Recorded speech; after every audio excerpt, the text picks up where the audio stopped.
Good evening friends, I am advocate Amit Kumar Gupta.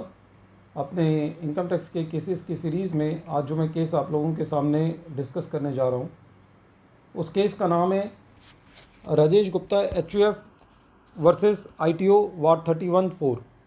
और ये case Delhi ITAT ने 19 अप्रैल 2021 को डिसाइड किया। फ्रेंड्स, बहुत ही इंटरेस्टिंग केस है। बहुत ज़बरदस्त लॉ का पॉइंट दिल्ली ITAT ने डिसाइड किया। बड़ी बारीकी से केस को अध्ययन करते हुए केस का डिसीजन दिया गया और ये बहुत ही लैंडमार्क केसेस बनेगा सेक्शन 147 के केसेस को डील करने में, जहाँ पे डिपार्टमेंट आँख बंद करके आखिरी डेट्स पर 147 की असेसमेंट के लिए नोटिस इशू करता है। फ्रेंड्स, इस केस में जो अमाउंट इन्वॉल्व था वो खाली 2 लाख रुपए का था। पेनी स्टॉक का केस था। असेसी ने अपनी इनकम टैक्स की रिटर्न फाइल करी। असेसी ने सेक्शन 10 सबसेक्शन 38 के अंदर एग्जम्प्ट इनकम क्लेम करी। डिपार्टमेंट ने एंट्री ऑपरेटर के स्टेटमेंट पे और जिस भी कंपनी का शेयर बेचा गया था, सेबी से उस स्टॉक की जब इंफॉर्मेशन आई थी कि इस शेयर्स के अंदर इलीगल ट्रेडिंग की गई है इनकम टैक्स को डिफीट करने के लिए, तो उस बिहाफ पर डिपार्टमेंट ने सेक्शन 148 का केस रीओपन किया। प्रेजेंट केस में एसएससी का जो केस रीओपन किया गया था वो 4 साल के बाद किया गया था। उससे पहले एसएससी का सेक्शन 143 सब सेक्शन 1 में जो जर्नल इंटीमेशन के थ्रू होता है वो असेसमेंट हुआ था। असेसिंग ऑफिसर ने जो भी इन्वेस्टिगेशन से विंग से इंफॉर्मेशन आई थी उसको कॉपी पेस्ट करके एसएससी का सेक्शन 148 के अंदर नोटिस दिया। एसएससी ने ऑब्जेक्शंस रेज किए। एओ साहब ने ऑब्जेक्शंस को नहीं माना। असेसमेंट कंप्लीट कर दी गई। एडिशन करके एसएससी जो है CIT अपील में गया और CIT अपील में भी रिलीफ नहीं मिला और अब जो है एसएससी ITAT में था। फ्रेंड्स, इस केस का जो सबसे क्रक्स पॉइंट है वो ये है कि एसएससी ने अपनी रिटर्न ऑफ इनकम में सेक्शन 10 सब सेक्शन 38 के अंदर जो एग्जेम्प्ट इनकम थी वो दिखाई हुई थी। और जब असेसिंग ऑफिसर ने सेक्शन 148 का नोटिस इशू किया तो उन्होंने ये कहा अपने नोटिस में कि एसएससी ने ये इनकम अपने रिटर्न में नहीं दिखाई है। एसएससी ने इसी को अपना लीगल ग्राउंड बनाया और ये प्ली दी CIT अपील साहब के सामने भी और ITAT में भी कि असेसिंग ऑफिसर ने जो नोटिस इशू किया है वो इन्वेस्टिगेशन विंग की बरोड सेटिस्फेक्शन पर नोटिस जो है वो इशू किया है, क्योंकि एसएससी ने रिटर्न फाइल करी है और उस रिटर्न फाइल में उस इनकम को दिखाया है। लेकिन असेसिंग ऑफिसर साहब ने जो अपना नोटिस दिया उसमें ये लिखा कि SSC has not shown this income into the income tax return. It means that the AO has not applied his mind while issuing the notice under section 148।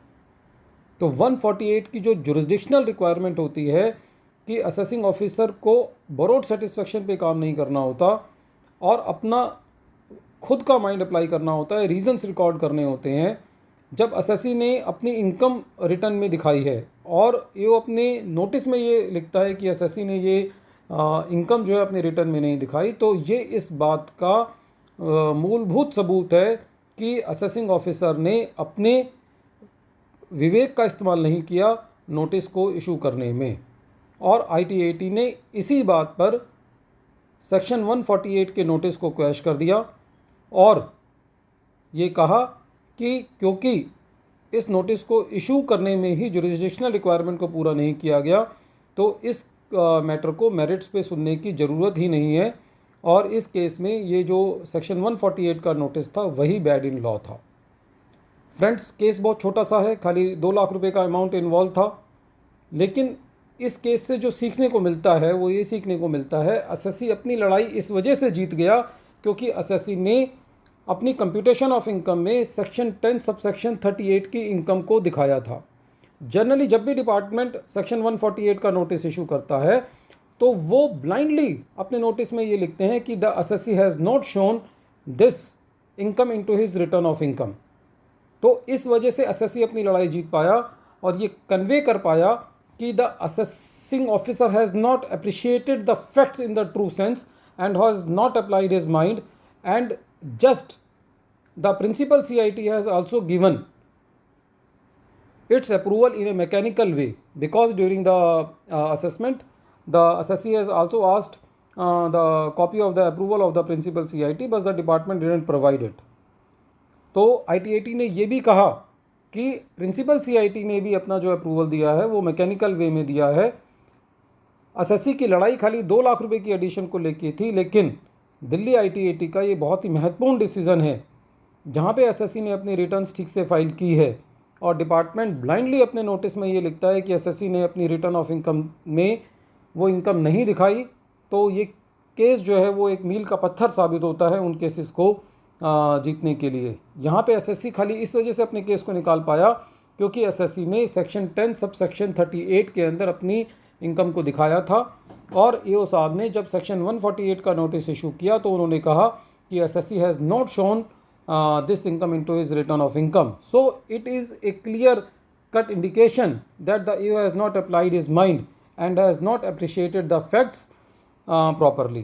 That's why the ITAT quashed the notice itself, and also the ITAT said that there is no need to hear the matter on the merits and gave the decision into the favor of the assessee. Friends, this case is very important in dealing with section 148 cases, especially when the department issues the notice in case of accommodation entries and in case of penny stocks. Once again, I am repeating the name of the case. The name of the case is Rajesh Gupta HUF versus ITO. This case has been reported in 2021 for TMI 1150 ITAT Delhi. Thank you, friends. Thank you.